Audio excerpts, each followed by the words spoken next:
I've seen my parents work out every day, doing yoga and going for walks. My parents eat after every few hours, everything, including sugar, but in little quantities. And so it was imbibed in me unconsciously that those are the best forms of exercise and that is the best diet plan. If anyone said anything against it, then I made sure to read more articles that supported my belief and sent them over to shut people up. Why did I or anyone else does that? Because we would rather keep doing the same things that now have become a way of our life. They are convenient and are in our comfort zone. Learning a new way means agreeing that what we and our parents and people around us did all their lives was wrong all along. And how can we let that happen? So we hold on to our beliefs even tighter when challenged. I came across articles on intermittent diet and how sugar is poison even if eaten in small quantity. And also about the importance of cardio, strength, and high intensity interval training, which are more effective forms of exercise than yoga and walks. And today I support it with all my heart and accept that I was wrong before. Confirmation bias is a tendency to cherry pick information that confirms our existing beliefs or ideas. And how do we form beliefs and ideas? Many of them are imbibed in us since childhood, our background, reading, upbringing, surroundings.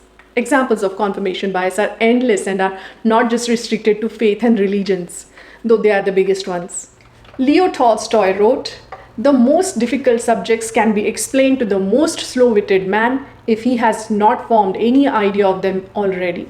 But the simplest thing cannot be made clear to the most intelligent man if he is firmly persuaded that he knows already without a shadow of doubt what is laid before him." Take, for example, homeopathy. The multi-billion-dollar homeopathy industry is an example of mass confirmation bias. Homeopathy was invented by a French researcher studying histamines. He became convinced that as a solution of histamines was diluted, the effectiveness increased due to what he termed water memories. He was so certain of his hypothesis that he found data to confirm it and ignored that which did not. Everyone in my family took homeopathy medicines, and even though I never saw any result of homeopathy medicine, I kept consuming it whenever I got sick. And I always thought it's a medicine. I never questioned how is it made, what is its philosophy, until I came across the research done by scientists to show that homeopathy is a fraud. And I'm sharing the link to Richard Dawkins' documentary where he explains all about homeopathy. So yes, ignorance is also a cause of confirmation bias. We do what we do because we don't know any better. And let us say that someone believes in homeopathy and they get to hear that it actually is a fraud. Then they will read articles that support homeopathy and deny the fact that the medicine simply gives them a placebo effect. Countries like India having medical colleges that give degrees in homeopathy is a joke. And it will continue happening if no one challenges the authorities who are in power to make decisions. And I feel we need to spread a word through whatever channel or platform that is available to us. CEOs of companies to presidents of nations need to have people who challenge their thought process. Why? Because if nobody had challenged the authorities, then we would still be living in medieval ages. And we all have confirmation biases, however small or big. The complexity of confirmation bias arises partly from the fact that it is impossible to overcome it without an awareness of the concept. Confirmation bias is somewhat linked to our memories. We have a fondness for recalling evidence that backs up our beliefs. For example, I had a belief that if I share anything good or happy about me with anyone, then happiness will leave me. And I only remembered the incidences when my belief was proven. I didn't keep a record of the times when nothing went wrong, even if I shared something good.